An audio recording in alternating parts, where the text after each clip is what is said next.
दोस्तों एक बार फिर स्वागत करता हूं आप सबका आपके अपने YouTube चैनल पे। आशा करता हूं कि आप सब बहुत अच्छे होंगे। दोस्तों चैनल पर अगर नए हो तो सब्सक्राइब करना ना भूलें, लाइक करें, शेयर करें। दोस्तों लास्ट वीडियो में हमने साइंस से रिलेटेड जो टॉपिक डिस्कस किया था क्लास 10 का अधातु और अधातु, उसके फर्स्ट पार्ट में हमने डिस्कस किया था कि धातु और अधातुओं के भौतिक गुणधर्म क्या होते हैं, रासायनिक गुणधर्म क्या होते हैं। इस वीडियो में अपन डिस्कस करेंगे धातु और अधातु कैसे जो है एक दूसरे से क्रिया करती हैं।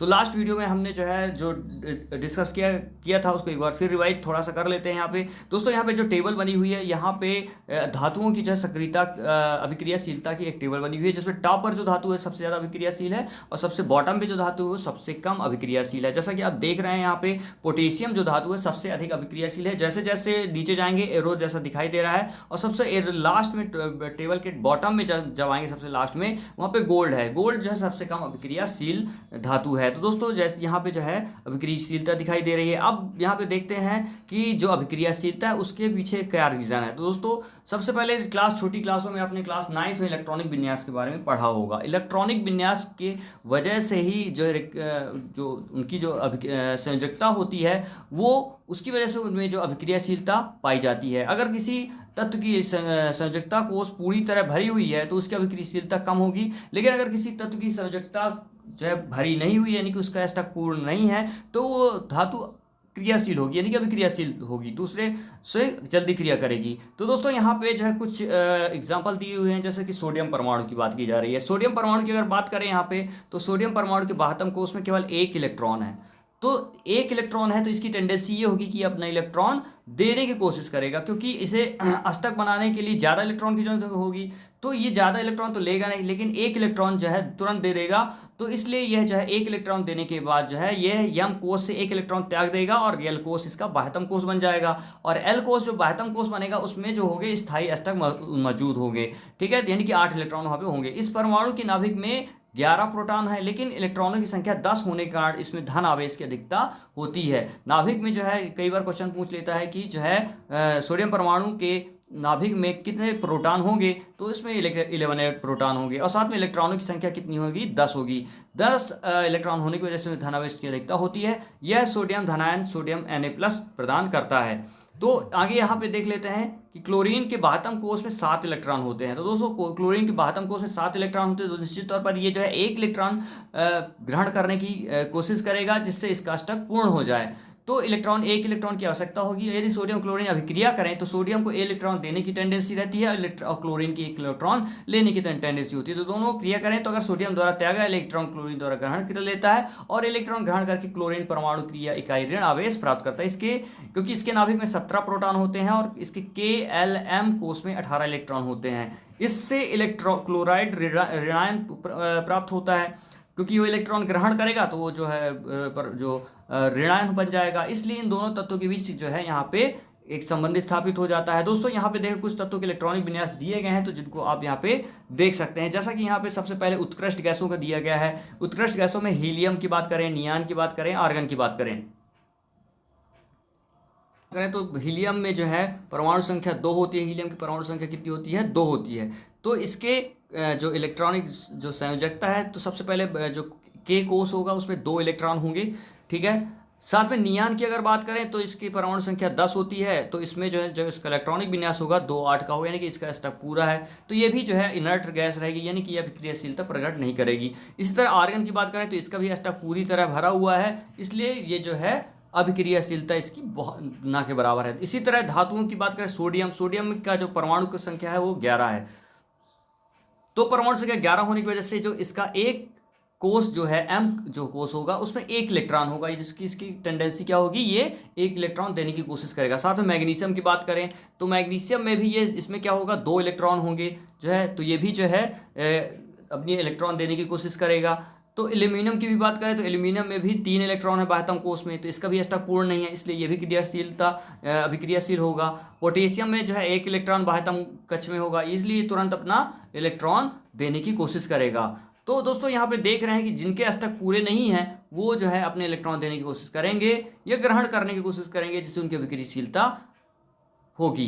अधातुओं की बात करें तो नाइट्रोजन की बात करें तो नाइट्रोजन में यहाँ जो है 7 इलेक्ट्रॉन 7 परमाणु जो है इनकी जो परमाणु संख्या है वो 7 है। इसका जो इलेक्ट्रॉनिक विन्यास की बात करें तो 2 और 5 है, तो इसका भी स्टफ पूरा नहीं हुआ है। ऑक्सीजन की बात करें तो इसमें भी जो है 8 परमाणु संख्या है। इसके जो है इलेक्ट्रॉनिक विन्यास 2 और 6 है। जैसे कि देखिए फ्लोरीन में बात करें तो 9 परमाणु संख्या है, परमाणु क्रमांक 9 है, और इसमें जो इलेक्ट्रॉनिक विन्यास 2 और 7 है। फास्फोरस में जो है 15 है, और इसका जो है परमाणु इलेक्ट्रॉनिक विन्यास 2, 8, 5 है। तो इस तरह देख रहे हैं सभी के जो परमाणु विन्यास यहाँ पे दिखाई दे रहे हैं। तो विपरीत आवेश होने के कारण सोडियम क्लोराइड आयन परस्पर आकर्षित होते हैं और मजबूत स्थिर वैद्युत बल में बंधकर सोडियम क्लोराइड के रूप में उपस्थित रहते हैं। ध्यान देने योग्य बात यह है कि सोडियम क्लोराइड अणु के रूप में नहीं पाया जाता है, बल्कि यह विपरीत आयनों का समुच्चय होता है। तो दोस्तों यहाँ पे सोडियम और क्लोराइड कैसे जो है रिएक्ट करते हैं वो यहाँ पे पूरा फिगर के द्वारा समझाया गया है। तो दोस्तों सोडियम के जो इलेक्ट्रॉनिक विन्यास है 2, 8 और 1, और यहाँ पे 1 इलेक्ट्रॉन देने के बाद यह जो क्या बन जाएगा, धनायन हो जाएगा। तो धनायन बन जाएगा। अब यहाँ पे क्लोरीन में जो है 2, 8, 7 इलेक्ट्रॉनिक विन्यास है इसका, 1 इलेक्ट्रॉन इसकी ग्रहण करने की टेंडेंसी होगी अष्टक पूरा करने के लिए, तो ये क्या बन जाएगा, ऋण आयन बन जाएगा। तो दोस्तों यहाँ पे देख रहे हैं सोडियम जो है इसमें 1 इलेक्ट्रॉन देने के बाद जो है ये क्लोरीन से जो है बॉन्ड कैसे बना रहा है, इसमें टोटल अष्टक पूरा तभी होगा क्लोरीन का, क्योंकि बात में 7 होते, जब 1 इलेक्ट्रॉन दे देंगे तो इसका अष्टक पूरा हो जाएगा। जैसे कि आप देख रहे हैं इसमें 8 क्रॉस बने हुए हैं, 8 अब इलेक्ट्रॉन। अब ये जो क्या हो जाएगा, अब इसके बाद जो है हो जाएगा सोडियम धनायन बन जाएगा, और क्लोरीन क्या बन जाएगा, ये ऋणायन बन जाएगा। तो सोडियम क्लोराइड का इस तरह निर्माण होगा। तो ये आपका जो है इलेक्ट्रॉनिक विन्यास हो जाएगा। अब इसी तरह अगर बात करें यहाँ पे एक और आयनिक यौगिक मैग्नीशियम क्लोराइड के जो है दिया गया है, तो मैग्नीशियम की बात करें तो यहाँ पे देख रहे हैं आप मैग्नीशियम में जो है बाह्यतम कक्ष में 2 इलेक्ट्रॉन है, तो ये 2 इलेक्ट्रॉन देने की कोशिश करेगा, तो ये जब देगा तो ये क्या बन जाएगा, धनायन बन जाएगा। साथ में क्लोरीन की अब बात करें तो ये 1 इलेक्ट्रॉन ये लेने की कोशिश करेगा, तो ये ऋणायन बनेगा। तो अब दोस्तों यहाँ पे देख लेते हैं कि ये कैसे क्रिया करते हैं। तो दोस्तों मैग्नीशियम में जो 2 इलेक्ट्रॉन है, तो वो जो है दोनों इलेक्ट्रॉन जो है इनकी टेंडेंसी होगी अष्टक पूरा करने की, 2 क्लोरीन की क्लोरीन की जो है अष्टक पूरा करेंगे। तो यहाँ पे मैग्नीशियम में 2 प्लस जो है धनायन बनेगा, और क्लोरीन में 2 माइनस ऋणायन बनेगा। तो इस तरह मैग्नीशियम क्लोराइड का निर्माण होगा, जैसा कि आप देख रहे हैं। एग्जामिनेशन पॉइंट ऑफ व्यू से बहुत इंपॉर्टेंट है। धातु से अधातु में इलेक्ट्रॉन के स्थानांतर से बने यौगिक को आयनिक यौगिक या वैद्युत संयोजक यौगिक कहा जाता है। तो धातु से अधातु में इलेक्ट्रॉन के स्थानांतर से बने यौगिक को क्या बनते हैं, यौगिकों को आयनिक यौगिक या वैद्युत संयोजक यौगिक कहा जाता है। ठीक है, तो मैग्नीशियम क्लोराइड में उससे धनायन ऋणायन का नाम बता सकते हैं आप। आयनिक गुणधर्मों, आयनिक यौगिकों के गुणधर्म। अब यहाँ जो आयनिक यौगिकों के गुणधर्म की बारे में यहाँ पे बात की गई है, तो यहाँ पे अपन देख लेते हैं। तो ये जो है जनरली एग्जाम में इस तरह के क्वेश्चन भी आ सकते हैं कि आयनिक यौगिक जो सोडियम क्लोराइड बना हुआ है उसका गलनांक कितना है और क्वथनांक कितना है। इस तरह लिथियम क्लोराइड है, कैल्शियम क्लोराइड है, कैल्शियम ऑक्साइड है, मैग्नीशियम क्लोराइड, इनके सभी के गलनांक और क्वथनांक दिए हुए हैं, जिनको आप नोट डाउन कर सकते हैं। अब यहाँ पे बात करें भौतिक प्रकृति की, तो भौतिक प्रकृति की अगर बात करें तो दोस्तों यहाँ पे सबसे पहले बात आती है धन और ऋणायनों के बीच मजबूत आकर्षण बल के कारण आयनिक यौगिक ठोस एवं थोड़े कठोर होते हैं। ये यौगिक सामान्यतः भंगुर होते हैं, दबाव डालने पर टुकड़ों में टूट जाते हैं। गलनांक और क्वथनांक की बात करें तो आयनिक यौगिक का गलनांक क्वथनांक बहुत अधिक होता है, क्योंकि मजबूत अंतर आयनिक आकर्षण को तोड़ने के लिए ऊर्जा की पर्याप्त मात्रा की आवश्यकता होती है। घुलनशीलता की अगर बात करें तो आयनिक यौगिकों में वैद्युत संयोजक अयौगिक सामान्यतः जल में घुलनशील और केरोसिन, पेट्रोल आदि जैसे विलायकों में अविलेय होते हैं। तो जल में तो ये घुलनशील होंगे, लेकिन पेट्रोल है, डीजल है, केरोसिन है, इनमें जो है ये क्या हो जाएंगे, अघुलनशील होंगे, कि अविलेय होंगे।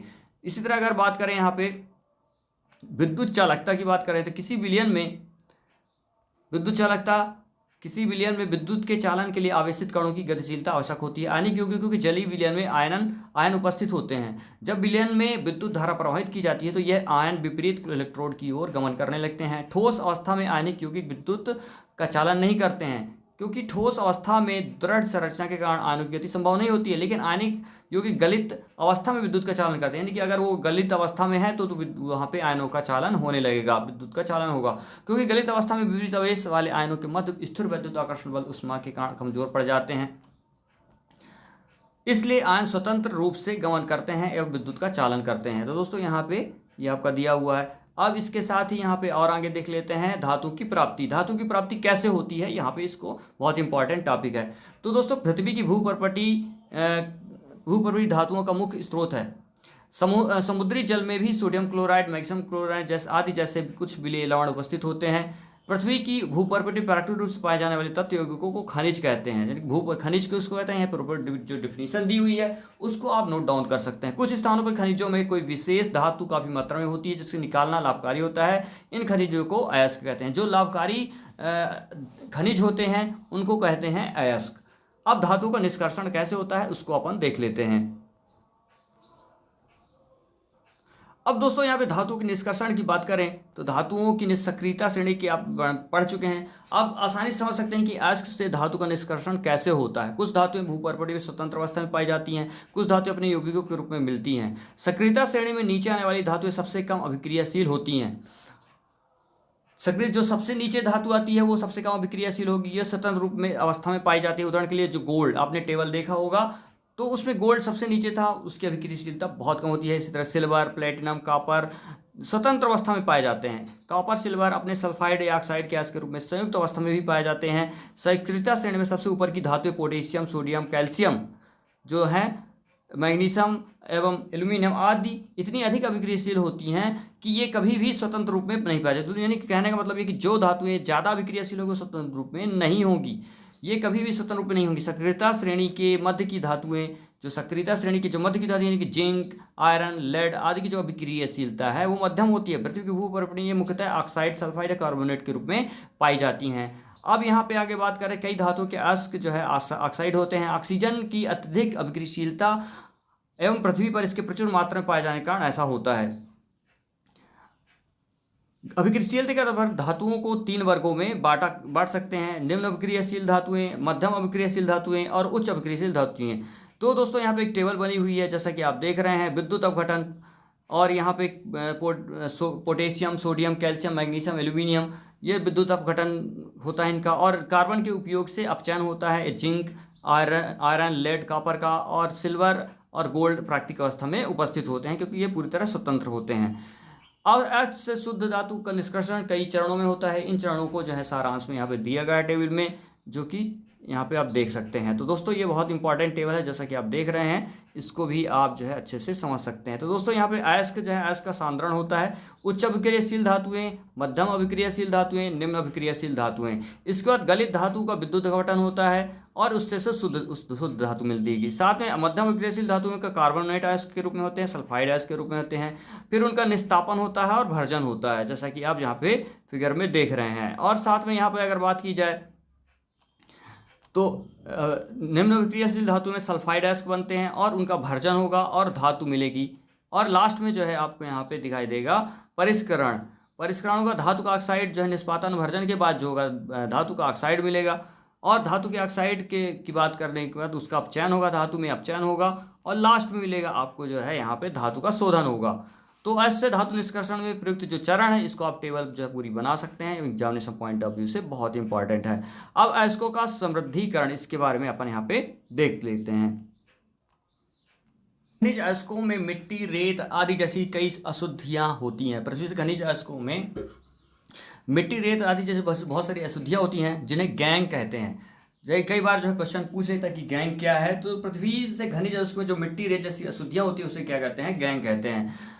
धातु के निष्कर्षण से पहले अयस्क से अशुद्धियों को हटाना आवश्यक होता है। अयस्कों से गैंग को हटाने की जिन प्रक्रियाओं का उपयोग होता है वे अयस्क और गैंग के भौतिक और रासायनिक गुणधर्मों पर आधारित होते हैं। इस पृथक्करण के लिए विभिन्न तकनीकें अपनाई जाती हैं। सक्रियता श्रेणी में नीचे आने वाली धातु का निष्कर्षण कैसे होता है, यानी कि जो गोल्ड है, जैसे आपका हो गया, ठीक है, सिल्वर हो गया, इनका जो है निष्कर्षण कैसे होता है, जिसको यहाँ पे आप देख सकते हैं। सक्रियता श्रेणी में नीचे आने वाली धातु काफ़ी अनभिक्रिया होती है, यानी कि वो क्रियाशील नहीं होती है। इन धातुओं के ऑक्साइड को केवल गर्म करने से ही धातु प्राप्त किया जा सकता है। उदाहरण के लिए सिनेबार है, मरकरी है, एक अयस्क है, मरकरी का एक अयस्क है सिनेबार। वायु में गर्म करने पर यह सबसे पहले मर्क्यूरिक ऑक्साइड में परिवर्तित होगा और अधिक गर्म करने पर मर्क्यूरिक ऑक्साइड मरकरी में अपचयित हो जाएगा। तो जैसा कि यहाँ पे देख रहे हैं जो है सिनेबार, जिसका फार्मूला होता है HCS, इसको ऑक्सीजन की उपस्थिति में जब गर्म किया जाता है तो क्या मरकरी ऑक्साइड बनता है और सल्फर डाइऑक्साइड बन जाएगा। फिर इसको और गर्म करने पर जो है मरकरी मिलेगा और ऑक्सीजन अलग हो जाएगी। तो दोस्तों यहाँ पे जो है ये रासायनिक अभिक्रिया दी हुई है जिसको आप देख सकते हैं। इसी प्रकार यहाँ पे बात की जाए कॉपर की, यहाँ पे प्राकृतिक रूप से कॉपर सल्फाइड की बात की जाए कि रूप में उपलब्ध कॉपर में केवल वायु भी गर्म करने पर इसको से अलग किया जा सकता है। तो कॉपर सल्फाइड है, यहाँ पे ऑक्सीजन की उपस्थिति में गर्म करने पर कॉपर ऑक्साइड बनेगा और सल्फर डाइऑक्साइड बन जाएगा। इस तरह कॉपर ऑक्साइड को गर्म करने पर और कॉपर सल्फाइड दोनों को गर्म करने पर कॉपर अलग हो जाएगा और सल्फर डाइऑक्साइड अलग हो जाएगा। तो दोस्तों यहाँ पे अभिक्रिया सक्रियता श्रेणी में मध्य स्थित धातुओं का निष्कर्षण। तो ये जो रासायनिक अभिक्रिया है इसको आप नोट डाउन कर सकते हैं।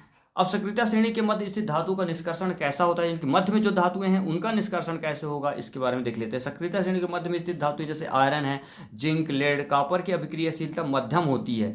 प्रकृति में यह प्राय सल्फाइड एवं कार्बोनेट के रूप में पाई जाती हैं। सल्फाइड कार्बोनेट की तुलना में धातु को उसके ऑक्साइड से प्राप्त करना अधिक आसान है, इसलिए अपचयन से पहले धातु के सल्फाइड और कार्बोनेट को धातु ऑक्साइड में परिवर्तित करना है। तो दोस्तों कहने का मतलब ये है कि प्रकृति में जो सल्फाइड और कार्बोनेट के रूप में पाई जाती हैं, तो सल्फाइड और कार्बोनेट की तुलना में धातु को उसके ऑक्साइड से प्राप्त करना अधिक आसान होता है, इसलिए अपचयन से पहले धातु के सल्फाइड कार्बोनेट को धातु ऑक्साइड में परिवर्तित करना आवश्यक है। सल्फाइड एस को वायु की उपस्थिति में अधिक ताप पर गर्म करने पर ऑक्साइड में परिवर्तित हो जाएगा। इस प्रक्रिया को भर्जन कहते हैं। तो दोस्तों भर्जन किस प्रक्रिया कहते हैं आपको क्लियर हो गया होगा। यानी कि जो है किसी सल्फाइड और कार्बोनेट, किसी धातु के सल्फाइड कार्बोनेटों को ऑक्साइड में कन्वर्ट करने के लिए जब उसको अत्यधिक ताप में गर्म करते हैं तो इस प्रक्रिया को क्या कहते हैं, भर्जन कहते हैं। कार्बोनेट एस्क को सीमित वायु में अधिक ताप पर गर्म करने से ऑक्साइड में परिवर्तित हो जाता है। इस प्रक्रिया को निष्पादन कहते हैं, कहा जाता है। और जिंक के एस्कों के भर्जन निष्पादन के समय जो रासायनिक अभिक्रिया होती है उसको यहाँ पे दिया गया है। जिंक सल्फाइड है, इसको ऑक्सीजन की उपस्थिति में ज़्यादा गर्म करने पर जिंक ऑक्साइड बनेगा और सल्फर डाइऑक्साइड बन जाएगा।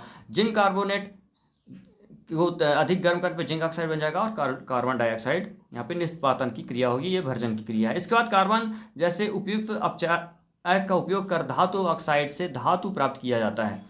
अब यहाँ पे बात करें अगर, तो कार्बन जैसे उपयुक्त अपचायक का उपयोग करके धातु ऑक्साइड से धातु प्राप्त की जाती है। उदाहरण के लिए जिंक ऑक्साइड को कार्बन के साथ गर्म किया जाता है तो यह जिंक धातु में अपचयित हो जाती है, जैसा कि यहाँ पे आप देख रहे हैं। अब यहाँ पे फर्स्ट चैप्टर में बताया गया है कि ऑक्सीकरण अपचयन प्रक्रिया में आप पहले से ही परिचित हैं और धातुओं को उनके यौगिकों से प्राप्त करना भी अपचयन प्रक्रम है।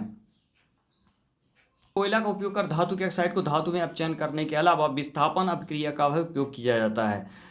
तो यहाँ पे बताया गया कि अत्यधिक अभिक्रियाशील धातु जैसे सोडियम, कैल्शियम, एल्यूमिनियम आदि को अपचायक के रूप में उपयोग किया जा सकता है, क्योंकि ये निम्न अभिक्रियाशील वाले धातुओं को उनके यौगिकों में स्थापित कर सकते हैं। उदाहरण के लिए जब मैग्नीज डाइऑक्साइड को जो है एल्यूमिनियम चूर्ण के साथ गर्म किया जाता है तो कौन सी अभिक्रिया होती है, यहाँ पे आपको दिखाई दे रही है। क्या आप उन पदार्थों को पहचान सकते हैं जिनका ऑक्सीकरण या अपचयन हो रहा है? दोस्तों यहाँ पे रेल पटरी को संदिग्ध करने के लिए थर्मेट प्रक्रिया की जाती है, जिसको अपन आगे यहाँ पे पढ़ेंगे। तो थर्मेट प्रक्रिया क्या होती है, अभिक्रिया क्या होती है, उसको आइए देख लेते हैं। तो दोस्तों यहाँ पे सबसे पहले बात की जाए तो यह विस्थापन अभिक्रिया अत्यधिक ऊष्माक्षेपी होती है। इसमें उत्सर्जित ऊष्मा की मात्रा इतनी अधिक होती है कि धातुएं गलित अवस्था में प्राप्त होती हैं। तो यहाँ पे जो थर्मेट अभिक्रिया होती है इसमें इस ऊष्मा की मात्रा इतनी ज़्यादा जो उत्सर्जित होती है जिसकी वजह से जो धातुएं होती हैं गलित अवस्था में हो जाती हैं। वास्तव में आयरन ऑक्साइड के साथ एल्यूमिनियम की अभिक्रिया का उपयोग रेल की पटरी और मशीनी पुर्जों को दरारों को जोड़ने के लिए किया जाता है। इस अभिक्रिया को थर्मेट अभिक्रिया कहते हैं। तो ये कई बार जो है एग्जामिनेशन पॉइंट ऑफ बहुत ही इंपॉर्टेंट है, जिसको आप नोट डाउन कर सकते हैं कि थर्मेट अभिक्रिया क्या है। तो इसमें जो है आयरन ऑक्साइड के साथ एल्यूमिनियम की अभिक्रिया का उपयोग रेल की पटरी और मशीनी पुर्जों को जोड़ने के लिए किया जाता है। तो इस अभिक्रिया को थर्मेट अभिक्रिया कह जाते हैं। यहाँ पे आयरन ऑक्साइड और एल्यूमिनियम जो है दोनों को की अभिक्रिया का उपयोग करके जो है यहाँ आयरन और एल्यूमिनियम ऑक्साइड और ऊष्मा उत्पन्न की जा रही है। तो दोस्तों यहाँ पे बहुत इंपॉर्टेंट है, इसको आप नोट डाउन कर सकते हैं। इसके बाद आएंगे सक्रिय से सबसे ऊपर स्थित धातुओं का निष्कर्षण। सबसे ऊपर कौन सी धातुएं थी इसको आप समझ में आ गया, जो पोटेशियम है, ठीक है, सोडियम, ये सारी चीज़ें, इन सारी चीज़ों का जो है कैसे निष्कर्षण होगा इसका अपन यहाँ पे देखेंगे।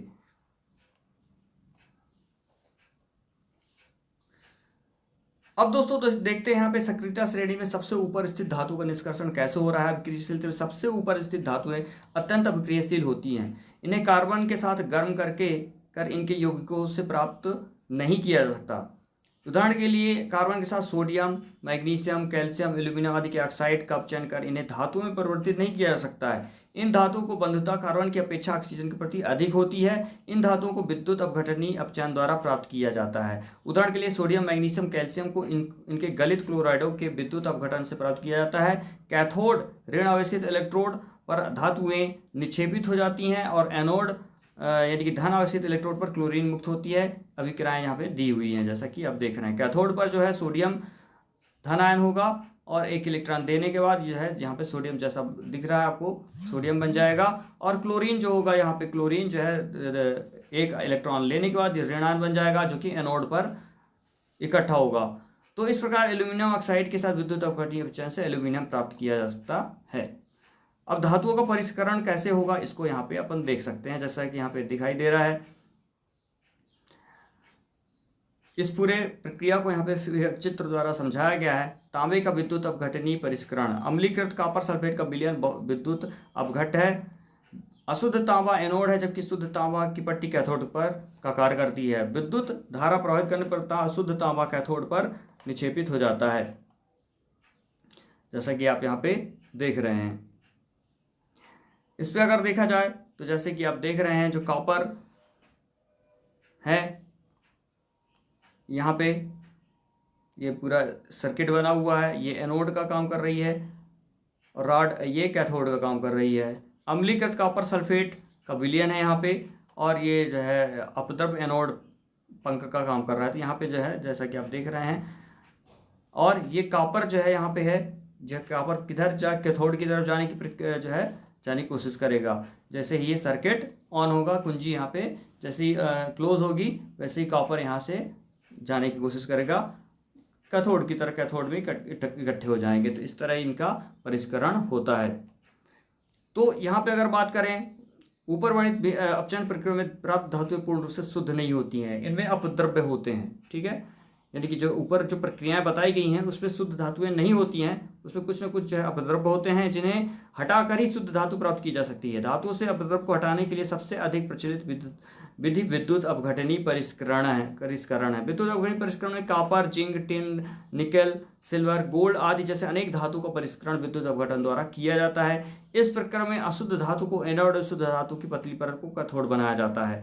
धातु के लवण विलयन का उपयोग विद्युत अपघटन के रूप में किया जाता है, जैसा कि आप देख रहे हैं।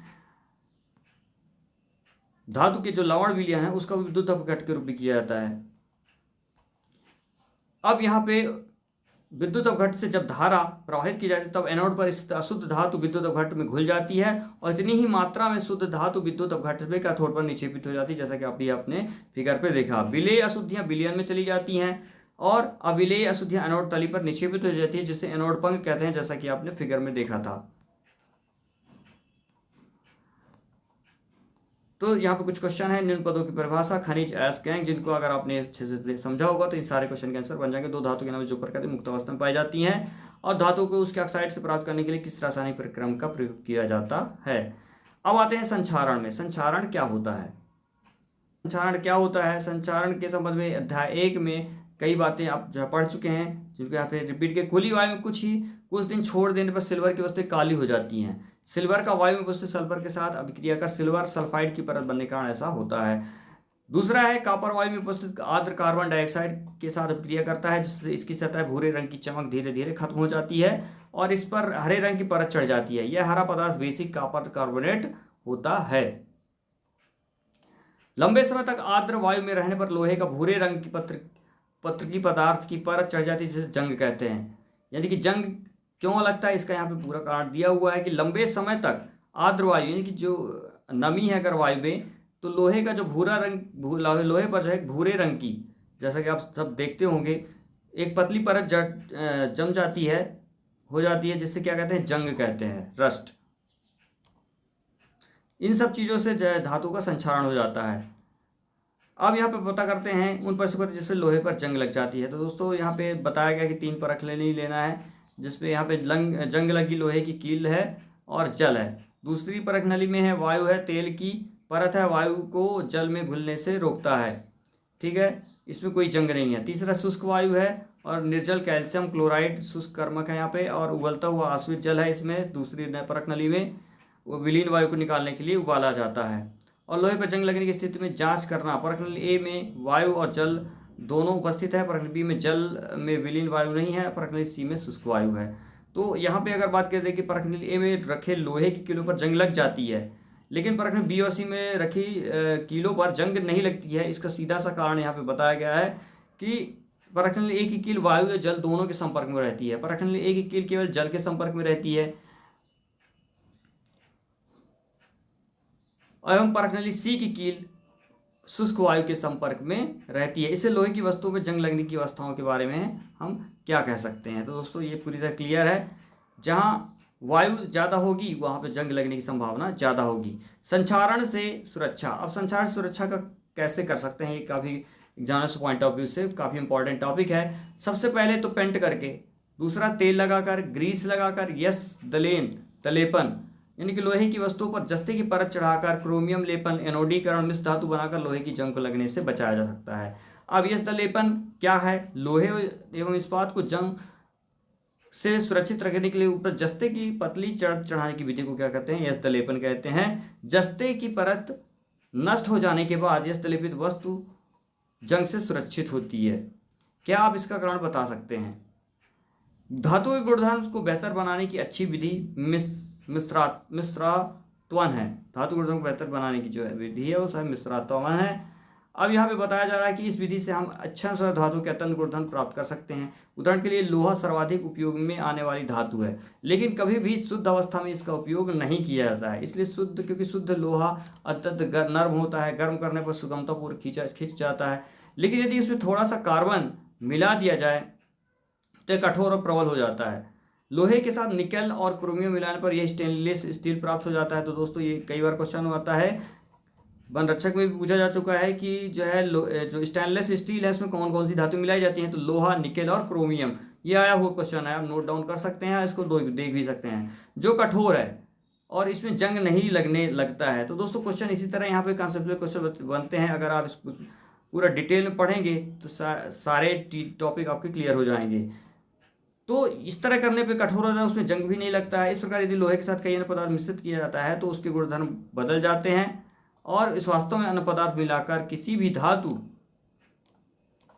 को जो है यहाँ पे किसी भी धातु के गुणधर्म बदले जा सकते हैं। आगे बात कही जा रही है कि यह पदार्थ धातु या धातु कुछ भी हो सकता है। दो या दो से अधिक धातु के समांगी मिश्रण को मिश्र धातु कहते हैं। इसे तैयार करने के में पहले मूल धातु को गलित अवस्था में लाया जाता है और तत्पश्चात दूसरे तत्व को निश्चित रूप में विलीन किया जाता है। इस प्रकार से कमरे पर ताप पर शीतलीकृत किया जाता है, तब जाके यहाँ पे मिश्र धातु बनती है। अब जैसे शुद्ध सोने की बात की गई है यहाँ पे, तो शुद्ध सोना 24 कैरेट कहते हैं। ठीक है, शुद्ध सोने को 24 कैरेट कहते हैं। ये काफ़ी नर्म होता है, लेकिन ये जो शुद्ध होगा वो काफ़ी नर्म होगा, इसलिए आभूषण तो इसके बनाए नहीं जा सकते शुद्ध सोने की। इसलिए इसमें कठोर बनाने के लिए इसमें चांदी या तांबा मिलाया जाता है, यानी कुछ जो है दूसरी चीज़ें मिलाई जाती हैं, दूसरी धातुएं मिलाई जाती हैं। भारत में अधिकांशतः आभूषण बनाने के लिए 22 कैरेट का सोने का उपयोग किया जाता है, क्योंकि 24 कैरेट का जो सोना होता है वो पूरी तरह शुद्ध होता है और बहुत ही मुलायम होता है, उससे जो है ज्वेलरी नहीं बनाई जा सकती। इसका तात्पर्य 22 कैरेट 22 जो है यहाँ पे 22 भाग शुद्ध सोने में 2 भाग तांबा चांदी का मिलाया जाता है, इसलिए यहाँ पे इसको 22 कैरेट कहा जाता है। अब इसके बाद करें बात यहाँ पे, यदि कोई एक धातु पारद है तो उसके मिश्र धातु को अमलगम कहते हैं। ठीक है, शुद्ध धातु की अपेक्षा इसके मिश्र धातु की विद्युत चालकता एवं गलनांक कम होता है। उदाहरण के लिए तांबा और जस्ते की मिश्र धातु पीतल तथा ताम्र एवं टिन की जो चालकता है, मिश्र धातु कांसा विद्युत के कुचालक हैं। ठीक है, लेकिन ताम्र का उपयोग विद्युत परिपथ बनाने में किया जाता है। सीसा टिन की मिश्र धातु सोल्जर है, इसका गलनांक बहुत कम होता है। इसका उपयोग विद्युत तारों की परस्पर वेल्डिंग के लिए किया जाता है। दोस्तों यहाँ पे जो है प्राचीन भारतीय धातुकर्म का चमत्कार, इसको अपन यहाँ पे देख लेते हैं आखिर यहाँ पे क्या है। लगभग 1600 वर्ष पूर्व भारत के लौह कर्मी ने दिल्ली में एक लौह स्तंभ बनाया। उन्होंने जंग से लोहे को बचाने के लिए एक विधि विकसित की। इस स्तंभ की जंगता से प्रतियोगिता का अवलोकन विश्व के कई वैज्ञानिक कर चुके हैं। यह स्तंभ कुतुब मीनार के निकट स्थित है। यह लौह स्तंभ 8 मीटर ऊंचा और उसका भार 6 टन है। तो दोस्तों प्राचीन भारतीय धातुकर्म का चमत्कार है, क्योंकि इतने साल पहले भी यहाँ पे इनको पता था कि अगर जंग से बचाना है तो क्या करना है। 1600 वर्ष पहले भारत के लौह कर्मी दिल्ली में एक लौह स्तंभ बनाया था और उन्होंने जंग से लोहे बचाने के लिए एक विधि विकसित की। इस स्तंभ की जंग से प्रतिरोधकता का अवलोकन विश्व के कई वैज्ञानिक कर चुके हैं। जो ये कुतुब मीनार के पास ही स्थित है, इससे 8 मीटर ऊंचा, तो इसका भार 6 टन है कि 6000 तभी उसमें जंग नहीं लगता है, तो बहुत बड़ी बात है यहाँ पे। तो अब जो है यहाँ पे ये सारी चीज़ें क्लियर हो चुकी हैं। तो एक बार फिर यहाँ पे हम रिवाइज कर लेते हैं चैप्टर से रिलेटेड कुछ चीज़ें जो आपको एग्जामिनर्स पॉइंट ऑफ से बहुत इंपॉर्टेंट है। धातुओं तत्वों को धातु वर्गीकृत किया जा सकता है। धातुएं तन, आघातवर्ध, चमकीली, उष्मा, विद्युत की सुचालक होती हैं। पारद के अलावा सभी धातुएं कमरे के ताप पर ठोस होती हैं। कमरे के ताप पर पारद द्रव होता है। धातुएं विद्युत धनात्मक तत्व होते हैं क्योंकि यह अधातुओं को इलेक्ट्रॉन देकर स्वयं धनात्मक में परिवर्तित होते हैं। तो दोस्तों धातुएं जो है धनात्मक होते हैं, ये आप क्लियर दिमाग आपका भी कॉन्सेप्ट क्लियर होना चाहिए कि धातुएं विद्युत धनात्मक तत्व होते हैं, जबकि अधातुएं ऋणात्मक क्योंकि इलेक्ट्रॉन ग्रहण करते हैं जबकि इलेक्ट्रॉन देते हैं। ऑक्सीजन के साथ संयुक्त होकर धातुएं क्षारीय ऑक्साइड बनाती हैं। एल्यूमिनियम ऑक्साइड एवं जिंक ऑक्साइड क्षारकीय ऑक्साइड, अम्लीय ऑक्साइड दोनों गुण प्रदर्शित करते हैं।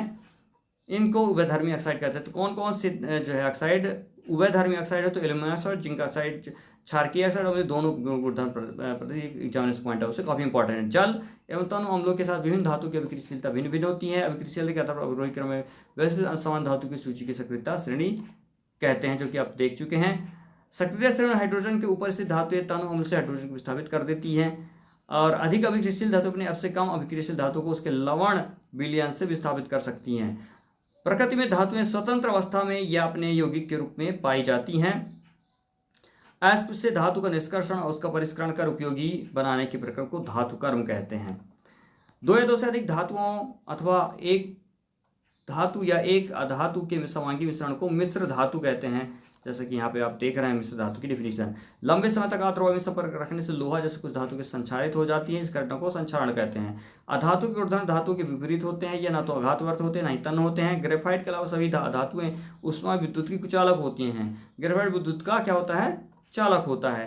अधातुएं विद्युत ऋणात्मक तत्व होती हैं क्योंकि धातु के साथ अभिक्रिया में इलेक्ट्रॉन ऋण आवेशित आयन बनाती हैं। धातुएं ऑक्साइड बनाती हैं जो अम्लीय एवं उदासीन होते हैं। अधातुएं तन अम्लों में से हाइड्रोजन का विस्थापन नहीं करती हैं या हाइड्रोजन के साथ अभिक्रिया कर हाइड्राइड बना लेती हैं। तो यहाँ पे जो है सारी चीज़ें यहाँ पे क्लियर की गई हैं। तो अब यहाँ पे कुछ क्वेश्चन हैं जो कि आप इन सारे क्वेश्चन के आंसर दे सकते हैं। तो दोस्तों आई होप ये चैप्टर आपको समझ में आ गया होगा। नेक्स्ट चैप्टर में अपन और कुछ नए टॉपिक यहाँ पे डिस्कस करेंगे। आई होप इनमें जो भी कॉन्सेप्ट रहा होगा उनको हमने नोट डाउन कर लिया होगा, जो कि बहुत ही अलग अलग कंपटीशन के लिए, अलग प्रतियोगी परीक्षाओं के लिए बहुत ही उपयोगी है, जिनको आप एक नोट्स बनाकर अगर स्टडी करेंगे तो आपके लिए बहुत ही बेनिफिट होगा। तो दोस्तों मिलेंगे नेक्स्ट वीडियो में कुछ और अच्छी इन्फॉर्मेशन के साथ। अगर आप चैनल पर नए हों तो सब्सक्राइब करना मत भूलें, लाइक करें, शेयर करें। Thanks for watching the video.